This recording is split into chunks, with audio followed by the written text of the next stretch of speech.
Bonjour à tous et bienvenue sur le centre de formation Gérard Sardet de la Fédération des chasseurs du Morbihan. Je m'appelle Victor Lenagar, je suis le technicien chargé de la formation au permis de chasser.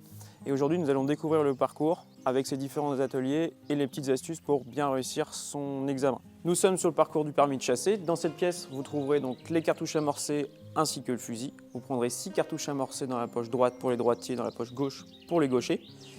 Nous voici avec un candidat, le fusil, et nous allons sur le parcours. Avant de démarrer le parcours, petit rappel des manipulations fondamentales. Donc d'abord, vérification des canons dans une zone de manipulation. Alors une zone de manipulation, c'est quoi? C'est une zone où il n'y a pas de biens matériels ni de personnes. Attention, sur le parcours du Morbihan, vous avez donc les cabanons qui sont considérés comme des habitations. Donc on ne manipulera pas en direction des cabanons. Une fois que les canons sont vérifiés, on va pouvoir fermer l'arme en faisant le quart de tour. Et ensuite on ramène la crosse vers soi. On regarde devant et on relève tranquillement les canons. Pour décharger, pour ouvrir son arme, on regarde devant, quart de tour, et on ouvre le fusil. Très bien, maintenant nous allons pouvoir commencer le parcours et approvisionner. Donc, petite vérification des canons avant de charger. On approvisionne, quart de tour et on remonte la crosse. On regarde devant et on va pouvoir passer le premier obstacle qui est la clôture. Nous voilà sur le premier obstacle, la clôture. Donc pour passer un obstacle, on commence par décharger son arme dans une zone de manipulation. Donc on regarde bien devant, quart de tour, et on décharge son fusil. Donc on peut mettre les cartouches, soit les tenir à la main, soit les mettre dans sa poche. Et ensuite on passe l'obstacle. Les canons d'abord, et ensuite on passe. J'ai passé un obstacle, donc je vérifie l'intérieur de mes canons dans une zone de manipulation et je recharge.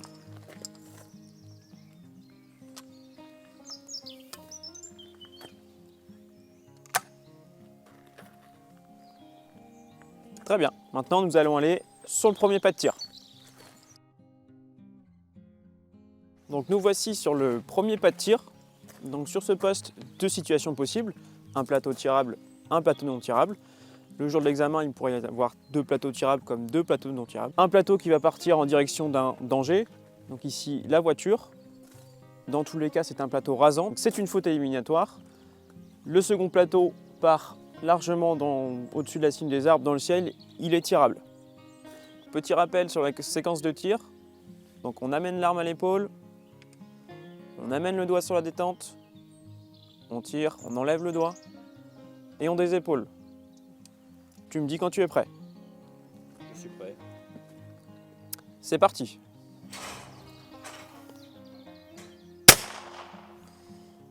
Très bien. Donc après chaque tir, on décharge. On enlève la cartouche percutée qu'on va mettre dans une autre poche. On ne mélange pas avec les bonnes cartouches. On vérifie les canons. Et on recharge.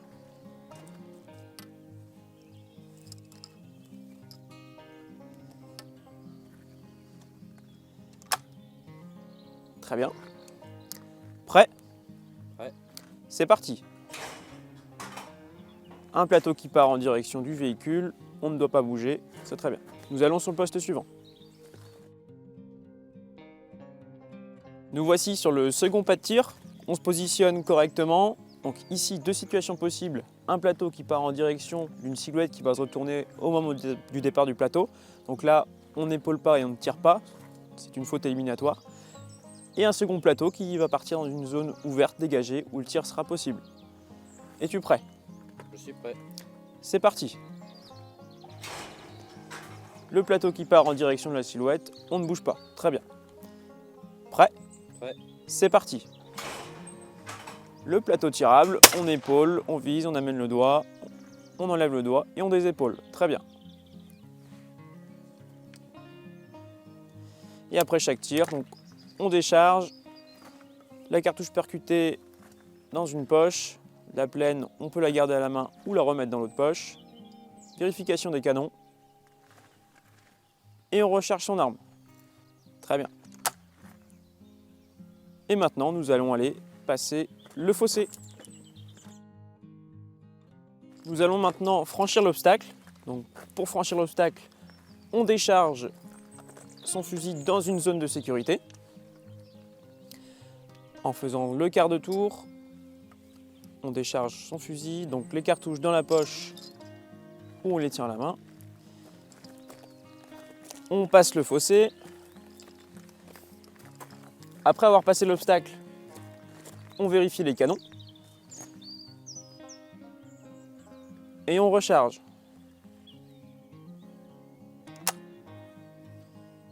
Très bien. Et nous allons sur le poste suivant. Nous voici sur le troisième pas de tir. Ici, comme pour les autres, deux situations différentes. Un plateau tirable, un plateau non tirable. Le plateau non tirable va partir en direction de la haie. Il ne faudra pas le tirer ni même épauler. Et le plateau tirable, lui, va partir en une zone dégagée où le tir sera possible.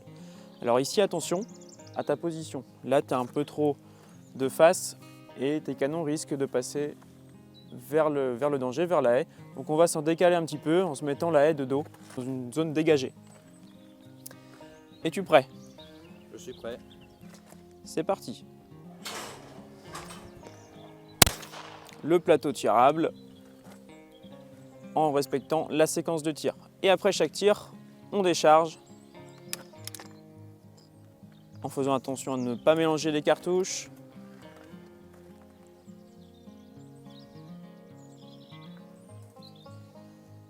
Vérification et on recharge le fusil. Deuxième situation, prêt? Prêt. C'est parti. Le plateau part en direction de la haie, donc on ne bouge pas. Très bien. Et maintenant, on va aller vers le véhicule, en faisant bien attention à emmener l'arme à l'extérieur et pas entre l'inspecteur et le candidat. Nous arrivons sur l'exercice de la voiture. Donc ici, trois façons de faire possible, trois rangements possibles. Soit le fusil à canon basculant dans la housse souple, soit le fusil à canon basculant démonté dans la mallette, ou bien l'inspecteur te demandera de lui remettre le fusil et il te donnera le fusil semi-automatique pour en faire les vérifications et le ranger en sécurité. On va démarrer par le fusil à canon basculant dans la housse souple. Donc avant toute chose, quand on arrive au véhicule, la première chose à faire est de décharger son arme dans une zone de sécurité. Toujours en respectant les gestes fondamentaux, donc le quart de tour. Avant d'aller ouvrir le coffre, petite vérification des canons. Et on va ouvrir le coffre. On rapproche la housse, on la met à disposition.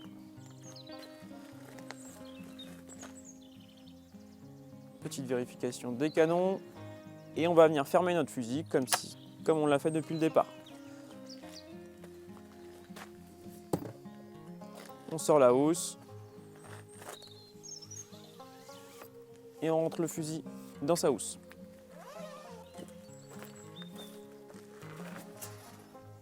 Très bien. Donc l'inspecteur peut te demander aussi de ranger le fusil démonté dans la mallette. Donc là, pour rappel, on arrive du dernier poste, arme chargée, et tu ranges ton arme dans la mallette, donc démontée. Toujours la même chose, dans une zone dégagée, on ouvre le fusil, on décharge.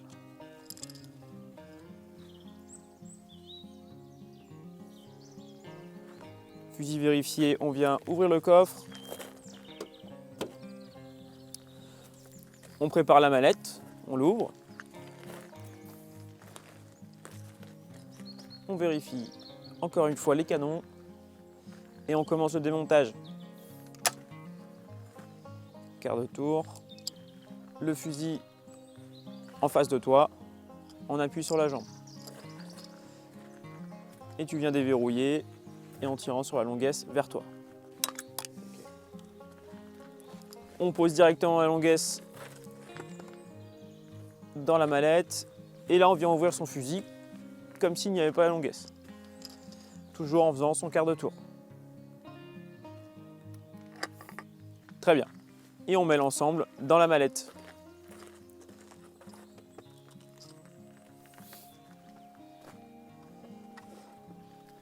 et on referme le tout, la mallette et le coffre. Très bien, tu peux te remettre en situation. On va faire la troisième situation possible, donc le rangement du fusil semi-automatique. Tu arrives à la voiture, fusil chargé, l'inspecteur va te demander de lui remettre le fusil.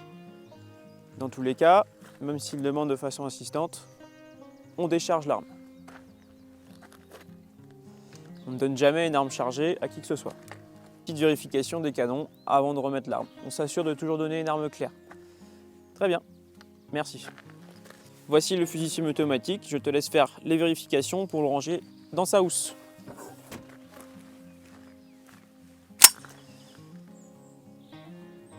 Donc d'abord, on ferme la culasse pour donner accès au magasin. On vérifie qu'il n'y ait pas de cartouche dans le magasin.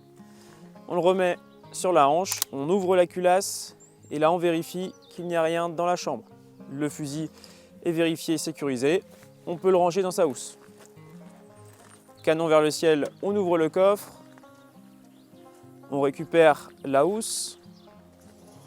Et dans une zone sécurisée, on met la housse, on regarde devant, on baisse les canons et on range le fusil dans son étui.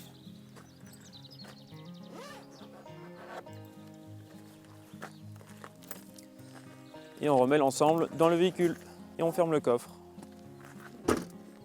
Parfait. Donc nous voici sur le pas de tir réel. Je te laisse t'installer. L'inspecteur te remettra l'arme par le devant du poste. Alors ici, 7 départs de plateaux différents. Des plateaux noirs qui sont tirables, des plateaux orange qui seront non tirables, considérés comme espèces non chassables. Au moment du départ du plateau, une silhouette peut aussi se retourner. Donc bien sûr, il ne faudra pas épauler ni même tirer dans cette direction. Attention aux conditions météo qui peuvent faire varier certaines choses comme la direction du plateau avec le vent ou bien l'identification. Si le plateau part en plein soleil et qu'on est ébloui, on ne pourra pas identifier s'il est noir ou orange. Tu peux vérifier tes canons et approvisionner ton arme. Donc ici, quand j'appuie sur ma télécommande, ça programme 7 plateaux aléatoires, donc 7 plateaux, 7 directions différentes. Et quand tu es prêt, tu me l'annonces. Ouais. C'est parti.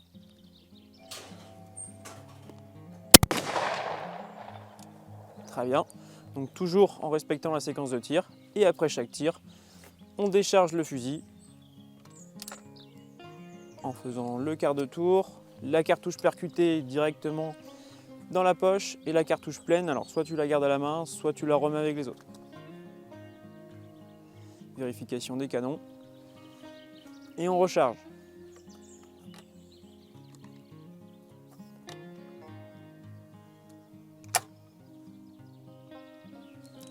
Prêt? Prêt. C'est parti. Un plateau orange, on ne tire pas. Prêt? Prêt. C'est parti. Très bien.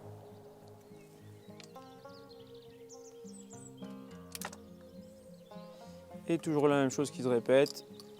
On ouvre le fusil, on enlève la cartouche percutée, l'autre cartouche pleine à côté, et on recommence.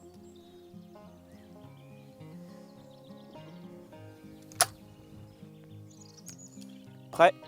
Prêt. C'est parti.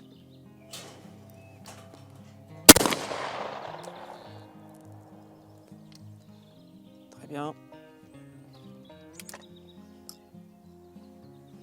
Donc surtout sur ce poste, ce qui est important, c'est de bien décomposer tous les gestes et d'y aller lentement.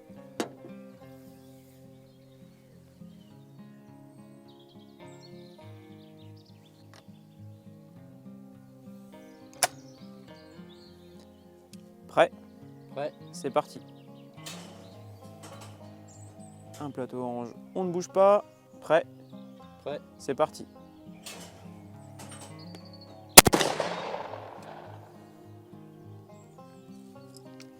Alors attention à tirer le plateau assez rapidement et le tirer dans sa phase montante. Quand le plateau commence à descendre, on ne tire plus pour éviter de faire un tir à hauteur d'homme qui serait aussi éliminatoire. Prêt? Prêt. C'est parti. un plateau noir et la silhouette qui se retourne, donc effectivement on ne tire pas et on ne bouge pas. Très bien, l'exercice est terminé, je vais récupérer l'arme. Cet exercice peut aussi être réalisé avec le fusil semi-automatique à votre demande. Par défaut, l'inspecteur vous fera passer l'exercice avec le fusil à canon basculant. Et je vais reprendre l'arme. Donc toujours par le devant, la crosse en avant. Très bien. Donc nous voici sur le dernier exercice, l'exercice de la battue. Je te laisse prendre la carabine. Donc le jour de l'examen, il y aura 2 carabines dans le râtelier, une droitière, une gauchère. Et je te laisse te mettre à ton poste. Une fois arrivé à ton poste, première chose qui est importante, c'est de prendre en compte l'environnement. Donc tu prends le temps de bien regarder partout et de regarder tout ce qui t'entoure. Donc pour ça, tu fais un 360 où tu regardes vraiment partout, aussi bien tes zones de tir que tes potentiels voisins et la traque. Une fois que tu as pris en compte ton environnement, tu as remarqué que tu as un voisin là-bas et un voisin là-bas. Tu t'assures qu'eux aussi t'aient vu en leur faisant un grand signe. Maintenant que tu as repéré tes voisins et qu'ils t'ont repéré, tu vas pouvoir les protéger en faisant tes angles de 30 degrés. Donc pour rappel, les angles de 30 degrés, donc les fameux 5 pas, 3 pas. Donc 5 pas en direction de ton voisin et 3 pas à la perpendiculaire.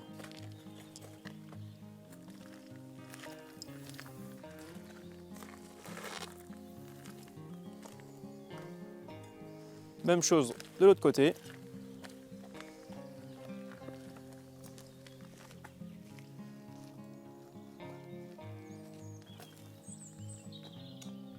Tu reviens à ton poste et tu prends le temps de vérifier que tu es à ton poste en sécurité, que tu as bien mis tes angles. Tu regardes un petit peu partout et quand c'est bon, tu peux dire que la battue démarre. Donc là, ce sera à toi de dire « j'ai entendu le début de la battue ». J'ai entendu le signal de début de battue. Très bien, donc maintenant tu vas pouvoir vérifier ton arme dans ta zone de sécurité. Donc pour la vérification, on retire la culasse, donc en mettant la carabine en appui sur la hanche, on enlève la culasse, on vérifie l'intérieur du canon, on repositionne la carabine sur la hanche et on replace la culasse. Une fois que ça c'est fait, on va pouvoir approvisionner la carabine, donc toujours canon vers le haut. Donc ici 2 munitions fictives que tu vas pouvoir approvisionner directement. Donc on les place carabine en hauteur pour que les balles se placent correctement dans le chargeur. Une fois qu'elles sont dans le chargeur, tu vas pouvoir baisser la carabine en regardant devant toi et chambrer la munition.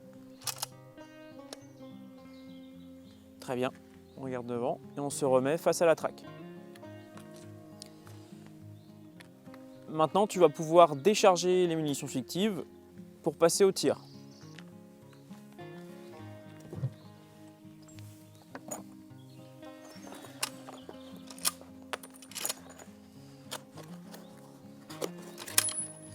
Donc, on laisse les cartouches éjectées au sol pour l'instant. 3 munitions, une fausse et 2 vraies. Tu mettras d'abord la fausse et ensuite les 2 vraies. Donc là, il n'y a pas de vérification nécessaire. On l'a déjà fait une fois, il n'y a pas eu de tir, on n'a pas sali les canons, donc c'est pas obligé de refaire une vérification.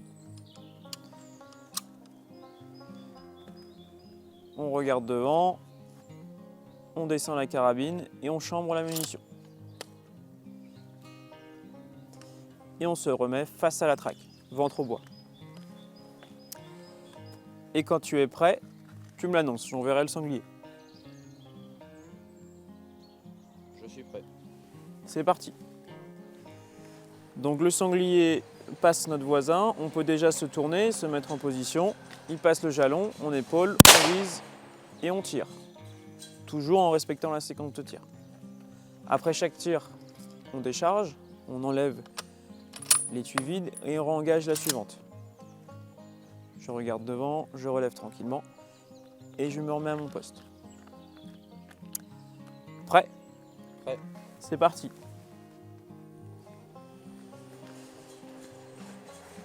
Le sanglier vient vers la traque. On ne tire pas, puisqu'on ne tire jamais un animal en rentrant vers la traque. Prêt ? Prêt. C'est parti. Toujours la même chose, le sanglier sort, on se retourne face à sa zone de tir, on épaule, on vise, on tire. En faisant bien attention de tirer avant la haie, puisqu'on ne tire pas un animal à travers un écran végétal. On décharge et on engage la dernière balle qui est la fausse. C'est une fausse munition, donc ça nous indique que l'exercice touche à sa fin. Donc qu'est-ce qui te signale que la battue est terminée? J'entends le signal de fin de battue. Très bien. Donc première chose à faire après la fin de battue, c'est de décharger son arme. Toujours dans sa zone de sécurité. Donc l'arme est déchargée. Maintenant, je vais pouvoir signaler à mes voisins que la battue est terminée. Il faut que je sois sûr qu'eux aussi aient compris que c'était fini. Donc un grand signe à chacun de mes voisins. Maintenant que mes voisins sont avertis, je peux me déplacer et nettoyer mon poste. Donc je peux ramasser mes jalons ou ramasser les munitions. Il n'y a pas d'ordre. Il faut bien tout ramasser. Au total, 5 munitions, 2 étuis vides et 3 fausses munitions. Donc les étuis vides, tu les reprends avec toi et tu peux aller ramasser tes jalons.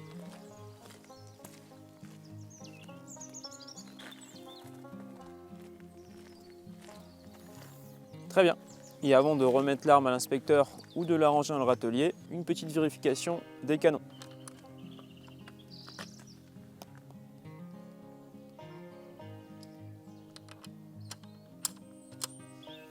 Très bien, je vais reprendre l'arme.